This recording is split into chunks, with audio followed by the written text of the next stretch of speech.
स्वागत है हमारे यूट्यूब चैनल लर्निंग जंक्शन में। आज मैं आपको इंग्लिश ग्रामर के अंतर्गत बताऊंगी कॉस्टिव वर्ब। कॉस्टिव वर्ब ऐसी वर्ब्स होती हैं जिसमें दो कर्ता यानी दो कर्म यूज होते हैं, दो ऑब्जेक्ट यूज होंगे। उसमें एक रूल पहला ऐसा होगा जिसमें कोई काम हम स्वयं करेंगे, जिसमें एक्टिव वॉइस टेंस होगा, और एक दूसरा रूल जो होगा उसमें हम अपना कार्य किसी से कंप्लीट करवाएंगे, किसी दूसरे से करवाएंगे, तो उसमें पैसिव वॉइस होगा।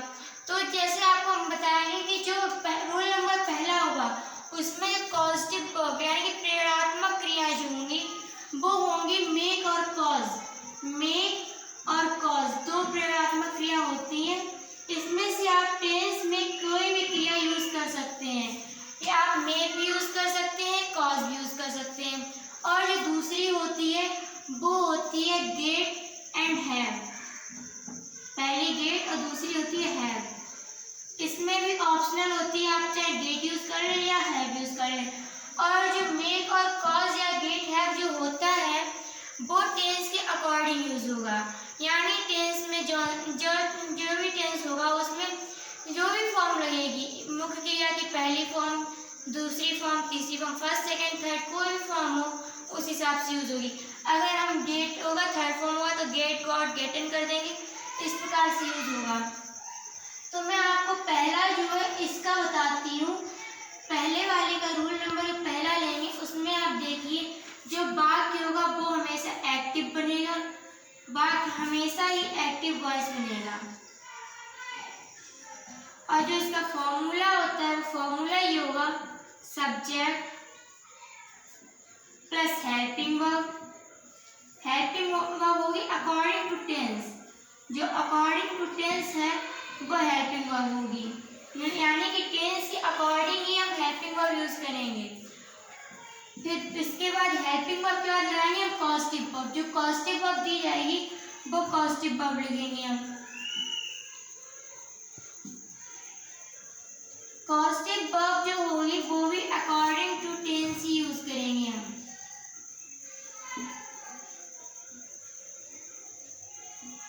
उसके बाद हम लेंगे main verb. Main verb according to tense लेंगे, फर्स्ट सेकंड का फॉर्म जो भी होगी फॉर्म हम अकॉर्डिंग टू टेंस लेंगे। यानी कि जो helping verb, causative verb, main verb, यानी जो ये वर्ब दी जाती है, ये वर्ब्स दी गई हैं इसमें, इसका जो फॉर्म होगा यानी मतलब हम इसकी कौन सी फॉर्म यूज करेंगे वो हम अकॉर्डिंग टू टेंस डिसाइड करेंगे।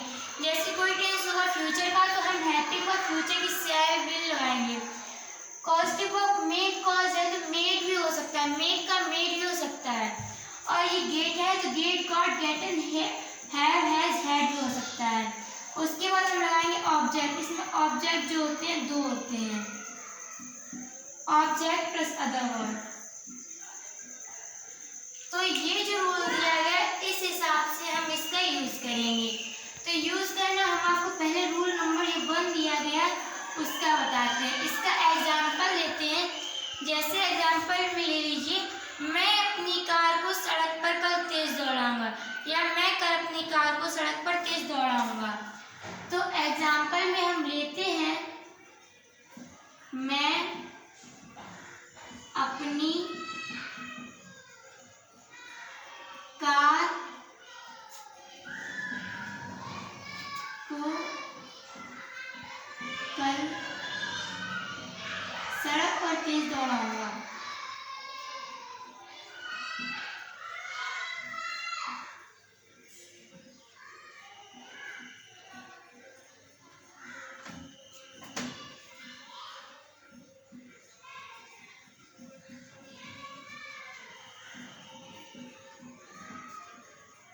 यानी कि इसमें जो वर्क हो रहा है वो हम खुद कर रहे हैं, इसमें जो वर्क हो रहा है वो हम खुद करेंगे, यानी टेंस होगा। जो पहला वाला रूल था उसका हमने बताया था एक्टिव वॉइस बनेगा, यानी जिसमें हम कार्य खुद करेंगे वो टेंस हमेशा एक्टिव में बनेगा। तो इसमें देखिए क्या, मैं अपनी कार को कल सड़क पर तेज दौड़ाऊंगा। किसको दौड़ाऊंगा? अपनी कार को। एक ये ऑब्जेक्ट दिया है, कहाँ दौड़ाऊंगा? सड़क पर। एक ये ऑब्जेक्ट दिया है, इसमें सब्जेक्ट एक है मैं, और कार को कल दौड़ाऊंगा तो कल हो गया हमारा अदर वर्ड सड़क पर तेज दौड़ाऊंगा। तो देखिए ये कैसे बनेगा, पहले लेते हैं सब्जेक्ट यानी आई, और आई के साथ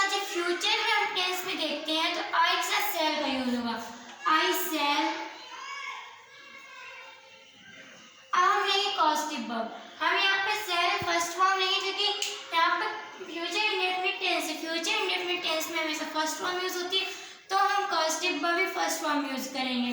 तो आई शैल मेक, इसको अपनी कार को, I shall make my car. Causative verb यहाँ पे बताया नहीं गया है, लेकिन यहाँ पर कॉस्टिव वर्ब के बाद सब्जेक्ट साथ में आता है। हमेशा कॉस्टिव वर्ब के बाद सब्जेक्ट होगा, ऑब्जेक्ट होगा, जो ऑब्जेक्ट हमेशा ही साथ आएगा। एक ऑब्जेक्ट यहाँ पर आता है कॉस्टिव वर्ब के साथ, एक ऑब्जेक्ट मेन वर्ब के साथ आएगा। तो I shall make my car run fast, या ड्राइव फास्ट कर लीजिए।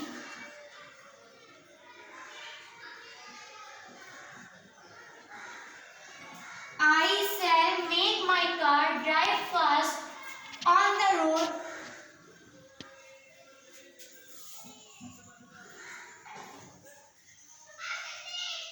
tomorrow.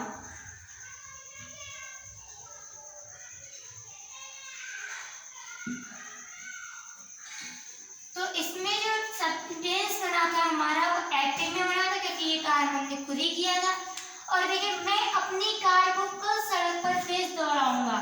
तो आई सब्जेक्ट आ गया, I helping verb shall, according to tense लगाएंगे तो शैल आई है, और causative verb according to tense first form use होगी। तो आई शैल मेक, अब ऑब्जेक्ट इसके साथ यहाँ पे मैं बताया था एक ऑब्जेक्ट, इसमें दो ऑब्जेक्ट यूज होंगे, जो दो ऑब्जेक्ट यूज होंगे उसमें एक कॉस्टिव वर्ब के साथ आएगा। तो I shall make my car, make my car जो ऑब्जेक्ट पहला दिया गया था वो साथ में आ गया। आई शैल मेक माई कार, कल सड़क पर तेज होगा, drive fast on the road tomorrow, यानी मैं अपनी कार को सड़क पर कल तेज दौड़ाऊंगा। तो I shall make my car drive fast on the road tomorrow. तो इस प्रकार से आप देखेंगे जो पहला रूल है जिसमें हम काम खुद करेंगे, एक्टिव वॉइस में जो बनेगा टेंस, उसमें हम इस प्रकार बनाएंगे। अब बात आती है रूल नंबर सेकेंड की। जो रूल नंबर सेकेंड है उसमें हम कार दूसरे से कंप्लीट करवाएंगे, यानी मैं खुद अपना कार कंप्लीट नहीं करूँगी, किसी और से करवाऊंगी। लेकिन जो फॉर्मेट होगा फॉर्मेट हमेशा ऐसा ही रहेगा, subject helping verb according to tense, causative verb according to tense, object main verb plus object plus other verb. यानी जो हमारा फॉर्मेट है, फॉर्मूला का फॉर्मेट है, वो सेम रहेगा, बस टेंस की जो सेकेंड रूल है वो हो जाएगा चेंज। तो सेकेंड रूल में हम यूज क्या करेंगे, गेट और हैव। अब एग्जाम्पल में लेते हैं, जैसे ले लीजिए, कमला ने मुझसे एक पत्र लिखवाया, कमला ने मुझसे अपने पति के लिए एक पत्र लिखवाया। तो कमला ने मुझसे पत्र लिखवाया, वो भी अपने हस्बैंड या पति के लिए, किसी के लिए लिखवाया, लेकिन कमला ने मुझसे लिखवाया, तो उसका जो वर्क है लिखने का, उसका वर्क मैंने कंप्लीट किया है। तो देखिए इसमें कैसे होगा, कमला ने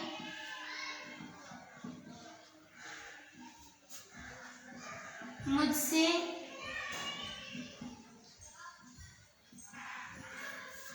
अपने पति के लिए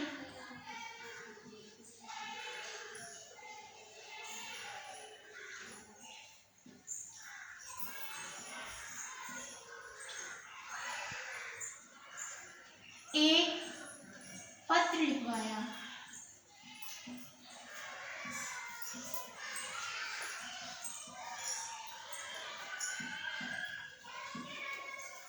ध्यान दीजिएगा, जो पहला वाला था उसमें हमने कार्य खुद किया था, और जो सेकेंड रूल है गेट हैव वाला, जिसमें हम गेट और हैव पॉजिटिव वर्ब यूज करेंगे, उसमें हम कार्य दूसरे से करेंगे, जो वर्ब डन होगा वो किसी और के द्वारा होगा, तो इसमें बाई का यूज होगा। क्योंकि पैसिव वॉइस में जो ये सेकेंड वाला है वो पैसिव वॉइस में बनेगा, तो इसमें वर्ब हम दूसरे से डन करवाएंगे। जो पहला वाला था वो एक्टिव वॉइस था, उसमें हमने वर्ब खुद डन कर लिया था। तो कमला ने मुझसे, यानी कमला जो है वो जो सब्जेक्ट है वो मुझसे करा रहा है ऑब्जेक्ट से, तो कमला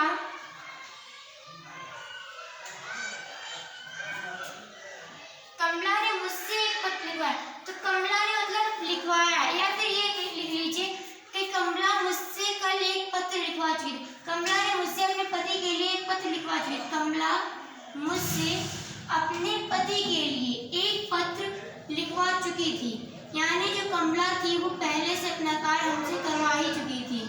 तो यहाँ पर हम देखिए कैसे करेंगे, ये यहाँ टफ होता है, इसलिए मैं आपको पहले ये समझा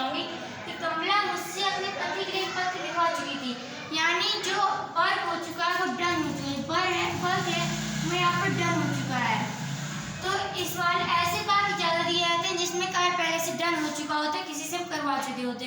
तो एग्जाम में जब ये वाक्य आ गया था तो इस पर फोकस मैं इसी पे करूँगी। तो कमला हैड, अब सेकेंड थर्ड फॉर्म यूज करेंगे, यानी कि जो चुका था, चुकी थी, आए थे, मतलब परफेक्ट टेंस होता है। परफेक्ट टेंस में हम हमेशा मेन वर्ब की थर्ड फॉर्म यूज करेंगे। तो ये कॉजेटिव वर्ब है, वो वर्ब है, वो उसकी भी फॉर्म जो होगी वो थर्ड फॉर्म यूज करेंगे। तो Kamala had gotten a letter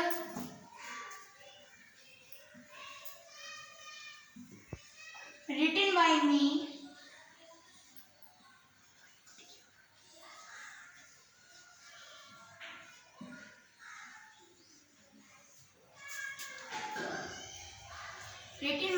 किसके लिए? अपने पति के लिए।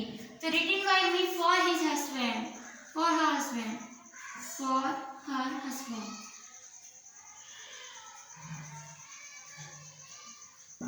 यानी जो कमला थी उसने मुझसे पहले से ही वर्क डन करवा लिया था। तो कमला मुझसे अपने पति के लिए एक पत्र लिखवा चुकी थी। Kamala had gotten a letter written by me for her husband. यानी इसमें देखिए जो गेट है वाला यूज था, सेकेंड रूल था जो आ रहा था इसमें, उसकी जो हमने थे पैसिव वॉइस में बनाया था, टेंस को सॉल्व किया तो पैसिव में किया, और जो पहला वाला था वो एक्टिव में किया था। यहाँ पर हमेशा फॉर्मेट यही रहेगा, फॉर्मूला दिया जाएगा, फॉर्मूला यही रहेगा, बस इसमें पैसिव में बनेगा तो बस यहाँ पर रिटन बाय मी हो जाएगा, यानी मुझसे करवाया तो नॉर्मली मी मतलब मेरे द्वारा हुआ कंप्लीट कार्य है, तो हम यहाँ पर बाय लगा देंगे। तो subject plus helping verb plus positive verb, ये हो जाएगा पॉजिटिव वर्ब प्लस ऑब्जेक्ट यानी बाय मी, जो मुझसे करवाया गया था कार्य उसमें हम यहाँ पे मी करेंगे। तो by me and main verb written लिखवा दिया और ऑब्जेक्ट अदर वर्ड, यानी कमला मुझसे अपने पति के लिए एक पत्र लिखवा चुकी थी। तो Kamala had gotten a letter written by me for her husband, यानी कि आपने देखा जो पहला था वो एक्टिव में बना था। जो पहला वाला सेंटेंस होता है यानी जो रूल नंबर पहला हो जिसमें कार्य हम खुद करेंगे वो एक्टिव वॉइस में बनेगा, और जिसमें कार्य हम दूसरे से करवाएंगे वो पैसिव वॉइस बनेगा। इस प्रकार हम देखेंगे कि कॉजेटिव वर्ब हमने कैसे सॉल्व की। और अगर आपको मेरी वीडियो पसंद आई है तो लाइक एंड सब्सक्राइब जरूर करें और इसे ज़्यादा से ज़्यादा शेयर करें, बेल आइकन को सब्सक्राइब कर जरूर दबाएं। Thank you.